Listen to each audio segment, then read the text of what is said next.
Bonjour à tous, j'espère que ça va bien. Avant de commencer cette vidéo, je tenais à remercier Fred qui a fait don à la chaîne de notamment deux revues techniques comme celle-ci pour notre Audi Quattro, avec notamment cette revue officielle d'atelier de chez Audi. Alors, ça va être vraiment très précieux lorsqu'on va reconstruire notre moteur entre les modes opératoires et les couples coniques. C'est vraiment quelque chose de super précieux.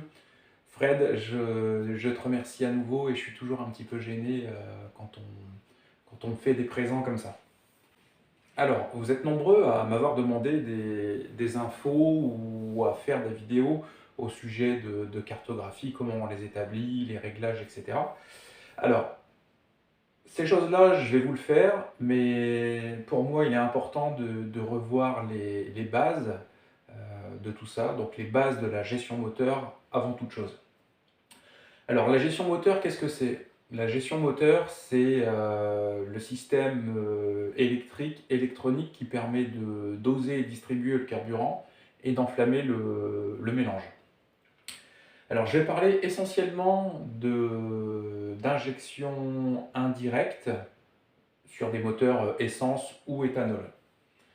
Alors, pour que ce soit facile à assimiler, étant donné qu'on a tous des niveaux différents, je vais vraiment découper dans des petites vidéos chacun des composants de la gestion moteur et insister là où c'est vraiment important. Alors, dans cette première partie de série de vidéos au sujet de la gestion moteur, je vais vous parler du circuit de carburant. Alors, pour beaucoup, ça va être juste une piqûre de rappel. Certains vont même croire que c'est pas super intéressant ou c'est pas hyper important. Je vous assure, restez jusqu'à la fin car vous verrez qu'il y a des éléments dans le circuit de carburant qui sont primordiaux, au minimum pour pouvoir régler correctement son moteur avec la cartographie, en tout cas se faciliter la tâche. Et dans le pire des cas, ça permet d'éviter une casse moteur. Alors, déjà, la composition et le rôle des éléments que constitue le circuit de carburant. Je vous ai fait en fait tout le circuit de carburant, comme ça, sur un mode linéaire, en déployé, histoire que ce soit plus visuel pour vous et qu'on puisse localiser où se trouve chacun des éléments par rapport aux autres. Donc, dans un tout premier temps, on a le réservoir, donc pas de secret pour vous. Le réservoir, il contient le carburant, c'est la réserve d'énergie pour faire avancer le véhicule. Immédiatement après, je vous ai mis la pompe à essence. Alors, c'est vrai que de nos jours, et déjà depuis plus d'une vingtaine d'années, en général, les pompes à essence sont immergées dans le réservoir avec le bloc jauge à essence. Mais au début des injections et des injections électroniques, souvent les pompes à essence étaient après le réservoir. Alors la pompe à essence, j'y reviendrai un peu plus tard dans les vidéos en détail, mais je vous montre là quand même ce à quoi ça ressemble. Ici c'est une pompe Bosch dite 044 en rapport à la fin de sa référence. Ça c'était une pompe qui était pas mal utilisée et qui est encore utilisé quand on cherche à faire des moteurs assez perfos, parce que ses caractéristiques en termes de débit et de pression sont vraiment intéressants quand on cherche à avoir des puissances relativement élevées. Ici, vous avez une pompe immergée en fait, qui était dans un bloc jauge à essence, que j'ai donc désolidarisé du bloc pompe à essence, du bloc jauge à essence. Et ici, en fait, on a une pompe dite perfo que j'ai achetée en provenance de Chine, qui ne coûte pas très cher pour voir ses caractéristiques et s'il est intéressant d'acheter des pompes comme ça à pas très cher et voir si elles sont suffisamment performantes dans nos applications. Parce que pour moi, ça ne sert à rien de mettre une fortune si un produit de qualité suffisante à un prix bien moins cher suffit dans l'application. Alors, la pompe à essence, qu'est-ce que c'est? La pompe à essence, c'est un moteur électrique rotatif. On en voit les pôles hein, avec un plus et un moins, ou comme sur celle-ci, les deux pôles avec un plus et un moins. Donc c'est une pompe, c'est un moteur électrique rotatif qui est abouté à une pompe qui est constituée d'un axe et des rouleaux, qui va aspirer le carburant et qui va le refouler par le haut sous une certaine pression. Chat. Ensuite, nous avons le filtre à essence. Bon, vous savez exactement ce à quoi il sert. Il sert à retenir les impuretés qu'il y aurait dans le réservoir pour éviter que ces impuretés se propagent un peu plus loin dans le circuit, notamment vers les injecteurs, qui ont quand même un filtre, mais ce serait vraiment fâcheux de boucher les injecteurs. Ensuite, nous avons la ligne de carburant, je vous ai matérialisé là en bleu, qui est souvent constituée d'un tuyau de nylon, parfois d'un tuyau en acier. Donc c'est pas déterminant que le tuyau soit en nylon ou en acier. Ce qui est important de vérifier, quand on atteint certaines puissances, le diamètre de la ligne d'essence peut devenir trop petit et trop restrictif en fait. Il y a un moment, ça ne sert à rien d'avoir une pompe à essence qui débite un bon débit, une bonne pression, quand on a un tuyau d'essence qui est trop restrictif. C'est un peu le même principe qu'une ligne d'échappement. Donc, en bout de cette ligne de carburant, en fait, nous avons le rail ou la rampe d'injection. Là, je vous en montre un. Donc, la rampe d'injection. Alors, ce modèle-ci, en fait, est constitué d'un allé qui distribue aux injecteurs, d'un logement de régulateur de pression et d'un retour qui part du cul du régulateur de pression. Donc on a bien deux conduites distinctes. Alors, la rampe de carburant en fait a pour vocation de plugger les injecteurs sur celle-ci et de fournir un support qui est rigide pour pouvoir bien plaquer les injecteurs dans les logements d'injecteurs qui se situent sur la pile d'admission. Donc l'étanchéité injecteur-rampe d'injection est constituée d'un joint torique, donc il suffit de plugger l'injecteur. Et la fixation est assurée par un petit clips. Donc quand on a plugué comme ça les injecteurs, il suffit de l'enficher sur la pile d'admission et de le serrer grâce à ces deux vis-là. Donc en gros, c'est un support d'injecteur creux dans lequel circule le carburant. En bout de cette rampe d'injection, alors sur ce modèle-là, parce qu'il y a différents montages, mais vous avez le régulateur de pression qui, comme son nom l'indique, régule la pression en fonction de plusieurs paramètres. Et j'y viens un petit peu après. En fait, le régulateur de pression lisse cette pression en fonction de plusieurs paramètres. Et une fois que ce régulateur de pression a régulé ou lissé la pression, il envoie l'excédent, le surplus, à travers le rail de retour. Et ce retour, il file jusqu'au réservoir. Alors, je vais pas vous parler aujourd'hui des injecteurs. Je pense que ça fera l'objet d'une petite vidéo à part entière. Mais en gros, un injecteur comme ça d'injection électronique, c'est un robinet qui est commandé électriquement. C'est un robinet qui s'ouvre et se ferme en fonction des impulsions qu'il reçoit. Alors, là on a vu la composition et le rôle de chacun des éléments. Là je vais vous parler un peu plus de la pompe à essence. Alors, la pompe à essence, comme je vous ai dit tout à l'heure, c'est un moteur électrique rotatif commandé par un plus et un moins, qui est commandé par un relais tachymétrique ou à une composante d'allumage qui permet de couper l'alimentation de la pompe à essence en cas d'accident par exemple. Imaginons que vous ayez un accident, donc forcément avec le contact, et que le moteur cale, bah, ça permet d'éviter que la pompe continue à tourner et que s'il y avait une fuite de carburant, que l'essence s'écoule et qu'il y ait un incendie. Donc c'est un moteur électrique rotatif qui est abouté dans une seconde partie. Hein, le moteur il est ici et la pompe est ici. La pompe à essence est constituée souvent d'un axe et des rouleaux, et donc ça aspire le carburant et ça le refoule selon une certaine pression. Alors, ce qui est super important, c'est que on a besoin dans une gestion moteur d'avoir un régulateur de pression.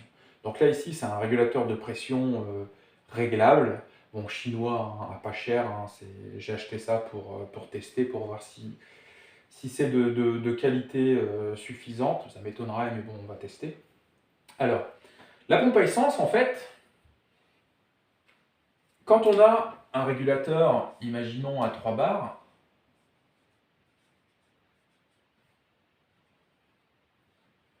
souvent, on a une pompe à essence qui est capable de délivrer 6 bars. Pourquoi?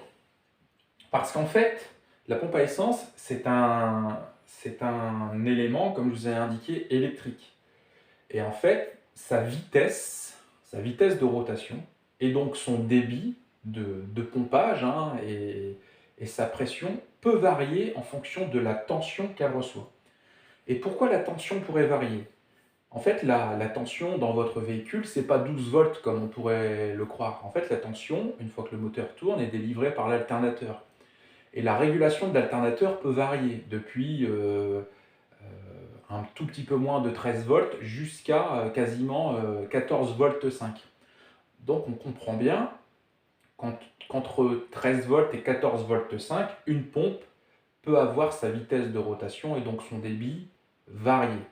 C'est le même principe que votre démarreur. Quand la batterie elle est faible, il va tourner plutôt lentement. Et quand vous avez une batterie bien chargée ou avec un booster au cul, vous allez entendre votre démarreur tourner plus vite. Ce qui fait que si votre pompe à essence tourne plus ou moins vite, eh bien, elle va envoyer plus ou moins d'essence aux injecteurs qui, eux, sont calibrés et dont leur temps d'injection est calibré par la cartographie, ce qui entraîne que le dosage de carburant va être faussé en fonction du débit de la pompe.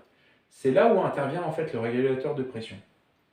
On met une pompe à une capacité de 6 bars, 6 bars à un voltage on va dire de 13,5 volts, un régulateur à 3 bars. Comme ça, on est sûr que quel que soit le voltage que va recevoir la pompe, donc on va dire entre 12,8 et 14,5, la régulation sera toujours à 3 bars pour que le débit aux injecteurs soit toujours stable, soit toujours très stable. Aussi, il y a un autre phénomène, c'est qu'une pompe à essence, c'est un appareil électrique qui est soumis au vieillissement. Et en fait, une pompe à essence, lorsqu'elle est neuve, elle a un certain débit et une certaine pression, mais ce débit et cette pression va sans doute baisser au fur et à mesure de son vieillissement. Et bien, là encore, le constructeur prévoit une capacité maximum à neuf de 6 bars, qui va peut-être baisser au fur et à mesure de l'usure, et c'est là où va intervenir le régulateur. Il va compenser petit à petit cette usure. Alors, cette première partie de l'usage ou de l'intérêt du régulateur de pression en fonction de la tension et de l'usure de la pompe, c'est vraiment minime, hein, c'est presque anecdotique, mais il sert tout de même à ça. L'autre rôle du régulateur de pression, mais là c'est vraiment primordial, c'est qu'il asservit la pression dans le circuit de carburant à la pression qui règne dans la pipe d'admission. Alors je vais vous dessiner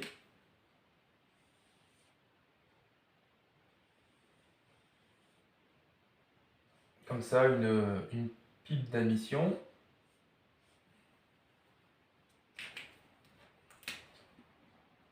Avec ici son papillon. Et vous avez tous remarqué que le régulateur de pression est toujours relié à la pipe d'admission par le biais d'une durite. En fait, l'air que nous respirons, on va considérer qu'il est à 0 bar. Bon, c'est pas exactement vrai, mais je ne vais pas vous embêter ici avec des pressions relatives ou absolues. Mais l'air que nous respirons est à 0 bar. Quand on utilise un moteur, sur un moteur turbo par exemple, lorsque on roule tout à fait cool ou lorsqu'on est dans une descente avec le pied levé de l'accélérateur, vous avez déjà remarqué que votre manomètre est dans le négatif en fait, peut-être moins 0,5 bar, moins 0,7 bar. Et dès lors qu'on met de la charge et qu'on fait entrer en fonctionnement le turbo, et ben là le turbo va grimper jusqu'à sa pression maximum définie. On va prendre par exemple un turbo avec une pression de 1,2 bar. Quand on a un régulateur de pression de 3 bars, cette régulation en fait, elle est cette donnée de 3 bars, c'est le différentiel, c'est la valeur de différentiel qu'il y a entre la pile d'admission et le circuit de carburant. Imaginons qu'on roule tout à fait cool, en descente, vous avez votre mano de pression turbo à 0. Là, le régulateur de pression est à 3 bars, donc 3 bars plus 0 est égal à 3 bars. Il va faire débiter aux injecteurs une pression de 3 bars. Si on met le turbo en charge et qu'on le met à 1,2 bar, là, le régulateur va additionner la pression qui règne dans le collecteur d'admission, et donc il va réguler à 3 bars plus 1,2 bar est égal à 4,2 bars. En fait, le régulateur est là pour augmenter la pression dans le circuit de carburant de la valeur de la pression de suralimentation et inversement de la valeur de dépression, notamment sur des moteurs atmosphériques.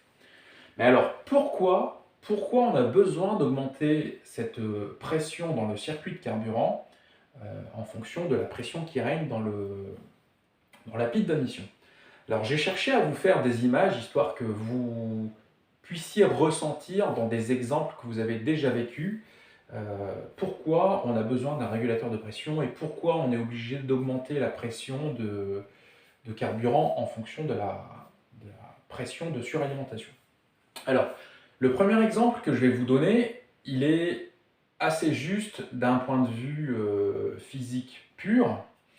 Vous avez tous un compresseur avec une cuve et il vous est déjà arrivé de devoir gonfler un ou deux pneus, comme ça, on va dire le soir ou le matin très tôt, et il reste un peu d'air dans la cuve, mais vous ne voulez pas démarrer votre compresseur pour ne pas faire de bruit, réveiller les voisins ou votre femme. Imaginons que vous ayez deux pneus à gonfler, dans lesquels il n'y a plus qu'un bar de pression, ils sont pas mal dégonflés, et vous avez votre compresseur où il reste 3 bars de pression à l'intérieur. Le premier pneu, vous allez pouvoir le gonfler très rapidement, il va monter à 2 bars, la pression que vous voulez y mettre.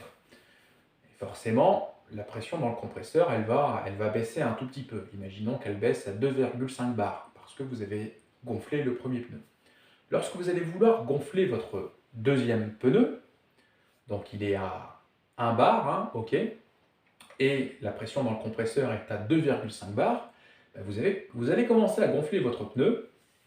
Le pneu va commencer à monter 1,2, 1,3, 1,5 bars. La pression dans le compresseur, elle, va baisser parce que forcément l'air s'échappe. Donc il va baisser de 5, de 4, de 3, de 2. Et il y a un moment, en fait, la pression va s'équilibrer, c'est-à-dire qu'il n'y aura plus assez de pression dans le compresseur pour gonfler le pneu. Quand bien même il restera de l'air dans le compresseur, hein, on va dire à 1,9 bar, ben en face, votre pneu il sera à 1,9 bar et il sera impossible de mettre l'air qui est dans le compresseur dans le pneu, parce que c'est une histoire de pression qui s'équilibre. Là, c'est exactement pareil. Pour que les injecteurs puissent débiter la quantité qui est prévue, il ne faut pas qu'il y ait une force en phase 2. Et s'il y a une force, cette force-là, c'est la pression de suralimentation, il faut que la pression aux injecteurs soit augmentée de la même valeur que la force qui est en face, en l'occurrence la pression de suralimentation. Je vous fais une autre image, alors là qui a rien à voir en physique, mais peut-être vous allez, ça vous permet de ressentir, hein, le pourquoi du besoin du régulateur de pression. Quand vous courez sur la terre ferme comme ça, bon, ben, il n'y a rien qui vous retient, vous courez selon vos capacités cardiovasculaires et musculaires. Euh, on va dire, vous pouvez courir comme ça à 12 km/h. Et ben, avec la même force que vous allez utiliser, lorsque vous voulez courir dans l'eau, déjà c'est quasiment impossible. En fait, l'eau, c'est comme si c'était la pression de suralimentation en fait. Il y a quelque chose qui vous freine. Donc en gros, il vous faudrait des jambes d'Usain Bolt dans l'eau pour pouvoir courir à votre même vitesse quand vous êtes sur du bitume par exemple. Bah, c'est le même principe avec le régulateur de pression. Je peux vous faire une autre analogie, pareil, au niveau physique, c'est du n'importe quoi, mais ça vous permet aussi de ressentir. Vous avez votre voiture que vous connaissez bien. Vous avez votre trajet avec votre ligne droite pour aller au boulot que vous connaissez bien. Sur cette ligne droite, plate, lorsqu'il n'y a pas de vent, vous savez qu'il faut appuyer sur l'accélérateur seulement 1 cm pour que votre voiture roule à 100 km/h. S'il y a du vent de face, vous allez devoir peut-être appuyer 1,5 cm, donc un peu plus, sur la pédale d'accélérateur pour rouler à la même vitesse à 100 km/h. Et bien là, c'est exactement pareil. Votre pied sur l'accélérateur, c'est le même rôle que le régulateur de pression. Le vent de face, c'est une force qu'il faut contrecarrer et donc vous avez besoin d'appuyer un peu plus sur l'accélérateur pour avancer. Ça, c'est le principe du régulateur de pression. Mais là où il est super important et là où il est négligé, alors, chez énormément de préparateurs ou même d'amateurs avertis qui préparent leur moteur, etc., ils connaissent en fait l'importance de la pompe à essence et du régulateur de pression. La pompe à essence, c'est rare quand les gars la négligent, hein. Ils mettent toujours une grosse pompe à essence avec du débit, etc. Mais en fait, le régulateur, il est souvent oublié parce qu'on se dit c'est une toute petite pièce qui est composée en fait hein, d'un clapet, d'une membrane et d'un ressort taré. On se dit c'est une toute petite pièce qui ne peut pas avoir de défaillance, qui est réglée et ça ne bouge pas. Mais en fait, c'est pas exactement comme ça en fait. C'est une toute petite pièce, mais il faut vraiment faire attention à celle-ci. Je vais essayer de m'expliquer. Rares sont les personnes qui mettent un manomètre de pression de circuit de carburant sur leur rampe. C'est super rare parce que c'est un peu chiant, ça fait des durites en plus, etc. Mais en fait, il faudrait toujours avoir un manomètre de pression de carburant sur sa rampe. Et même ceux qui en mettent un, souvent, ils ne vérifient la pression de carburant qu'au régime de ralenti, c'est-à-dire capot ouvert, ils regardent, bon bah ok, c'est bon, ça régule à 3 bars, il y a de la pression. En fait, il faudrait toujours avoir un manomètre de pression de circuit de carburant, au moins pendant la phase de mise au point, ou sur le banc à rouleau, pour s'assurer que le régulateur augmente bien la pression en fonction de la pression qui règne dans la pile d'ignition. Parce qu'il arrive souvent qu'un régulateur fonctionne parfaitement avec 0 de pression de suralimentation. Il fonctionne aussi quand il y a une pression de suralimentation relativement faible, 0,2, 0,3, 0,4 bar. Et puis à un moment, en fait, il ne suit plus. Alors, il ne suit plus pour plusieurs raisons. Il ne suit plus parce qu'il est un tout petit peu défaillant, la membrane a une microfuite et du coup elle retient quand il y a peu de pression de suralimentation, mais la fuite augmente énormément quand il y a beaucoup de pression de suralimentation. Et il y a aussi en fait le dimensionnement de la membrane et ce que je vais appeler la pente en fait, la pente de réglage d'usine du régulateur de pression.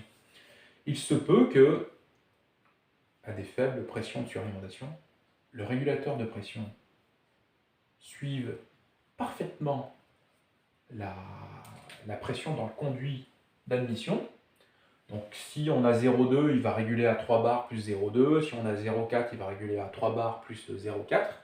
Et il y a un moment, peut-être à 1 bar ou à 1 bar 2, il ne va plus réussir à monter en fait.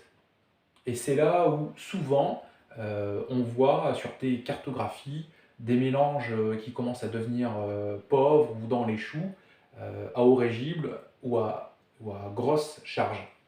Souvent, on incrimine la pompe à essence ou parfois les injecteurs, quand bien même on n'est pas au taquet des duty cycles. Euh, mais en réalité, le problème vient du régulateur de pression. Alors bon, je sais que ça fait pas mal de répétitions en sion entre régulateur de pression, pression de suralimentation, etc. etc. J'espère pour vous que c'est clair. Ce que je vous propose, on fait comme d'habitude. S'il y a quelque chose qui vous a pas semblé clair ou quoi que ce soit, n'hésitez pas à poser des questions.